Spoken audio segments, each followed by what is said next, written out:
Assalamualaikum warahmatullahi wabarakatuh.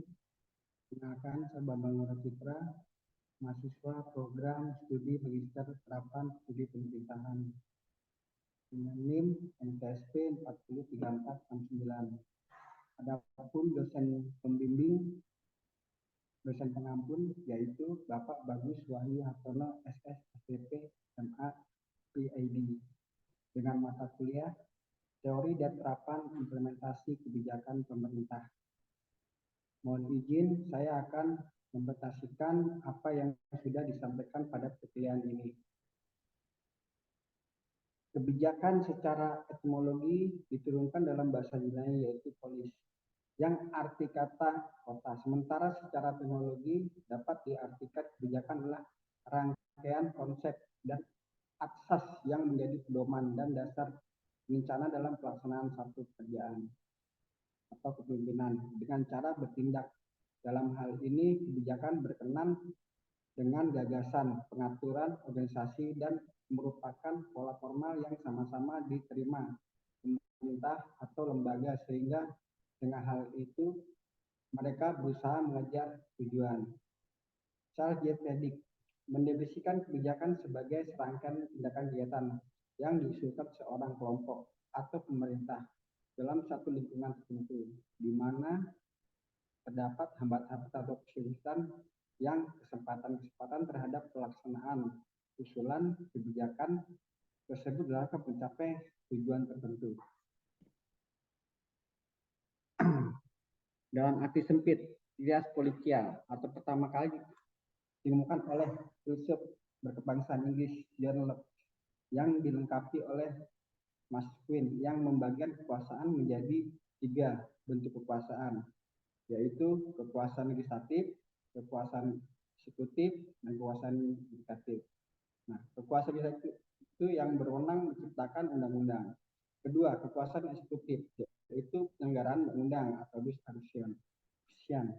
Ketiga, kekuasaan yudikatif, yaitu pelaksanaan yang bertugas mengendalikan perkara, action.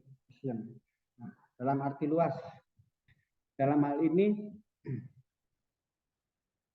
masing-masing memiliki peran dalam rangkaian proses kebijakan publik.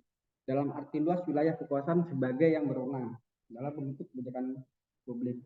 Sementara kekuasaan eksekutif merupakan wilayah yang menghendaki implementasi dari kebijakan publik tersebut sebelum akhirnya diawasi oleh wilayah kekuasaan yudikatif. Masalah yang akan diatasi setiap kebijakan harus memiliki masalah untuk dianalisis dan diatasi. Cara untuk mengatasi masalah tersebut, jika terdapat masalah maka diperlukan adalah tol atau alat yang akan digunakan sebagai pisau bedah mengurai masalah tersebut. Tujuan yang akan dicapai, punya alat yang berupa metode tersebut memiliki capaian tertentu untuk menyelesaikan masalah tersebut. Aktor atau organisasi yang akan mengimplementasikan organisasi diperlukan sebagai subjek atau implementator kebijakan. Instrumen perangkat untuk melaksanakan instrumen tersebut sesuai dengan SOP atau metode cara untuk memecahkan masalah tersebut secara tidak langsung akan membuat sebuah susunan operasional. Kelompok atau sasaran kebijakan merupakan objek pelaksanaan kebijakan yang akan merasakan manfaat dan dampaknya. Jenis kebijakan publik. Nah, jenis kebijakan publik di belakang ini menyangkut definisi pelayanan atau pemanfaatan bagi masyarakat, contoh bidang pidana. Di kebijakan ini dibagi menjadi 4. Kebijakan definitif, kebijakan legislatif, kebijakan regulatif, kebijakan konstitutif. Nah, kebijakan definitif ini jenisnya, ya tadi saya bilang kebijakan ini menyangkut distribusi pelayanan atau pemanfaatan bagi masyarakat. Nah, contohnya seperti BPJS.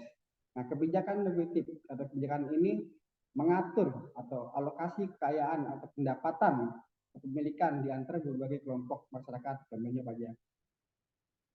Kebijakan ini yang dirancang untuk menjamin kepatuhan terhadap standar atau prosedur tertentu.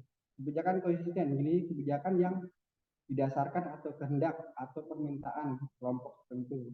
Kadang kebijakan ini digunakan untuk memancing investor atau ketertarikan masyarakat untuk mendapatkan kepercayaan masyarakat.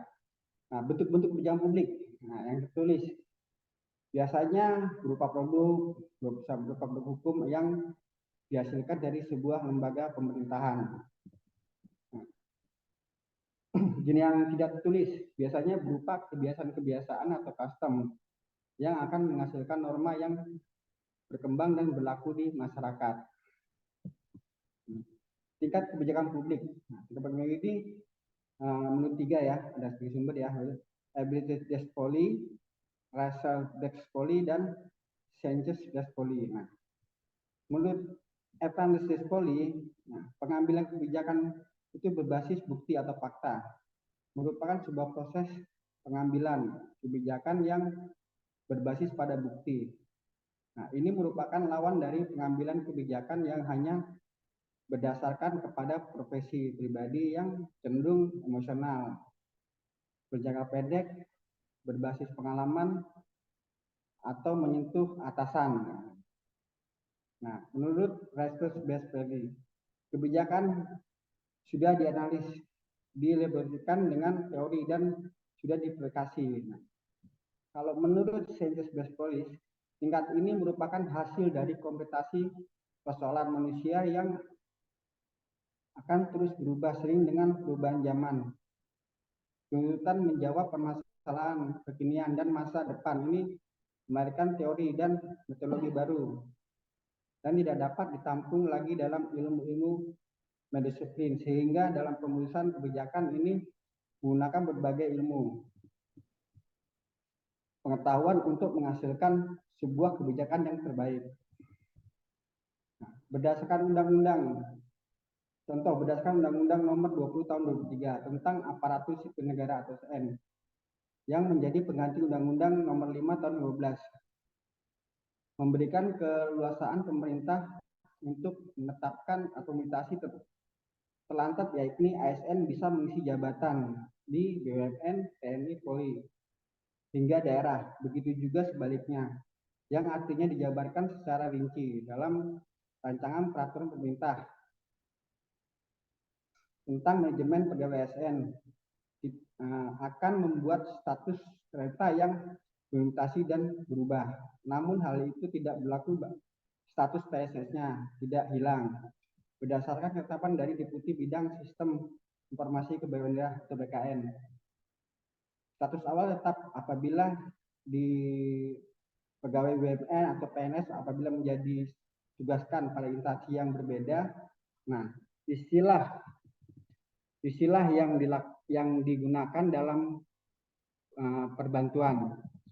Maka dengan demikian bahwa kebijakan itu termasuk ke dalam kebijakan negatif yang digunakan untuk mengontrol, bukan untuk meningkatkan pengalaman atau prestasinya dalam menghadapi tantangan tugas yang baru atau berbeda, serta dapat dinilai bahwasanya Undang-Undang Nomor 20 Tahun 2023 tentang ASN ini merupakan kebijakan level atau tingkat educator based policy yang berdasarkan untuk mengatur jumlah pegawai dan memadukan antara beberapa lembaga sehingga tercipta SDM yang berpengalaman dan memiliki kapasitas yang bersedia ditempatkan sesuai dengan kebutuhan negara. Demikian presentase dari saya terkait materi mata kuliah yang sudah Pak Bagus sampaikan. Yang sudah Pak Bagus sampaikan. Kurang lebihnya mohon maaf. Terima kasih atas perhatiannya Pak Bagus. Waalaikumsalam warahmatullahi wabarakatuh.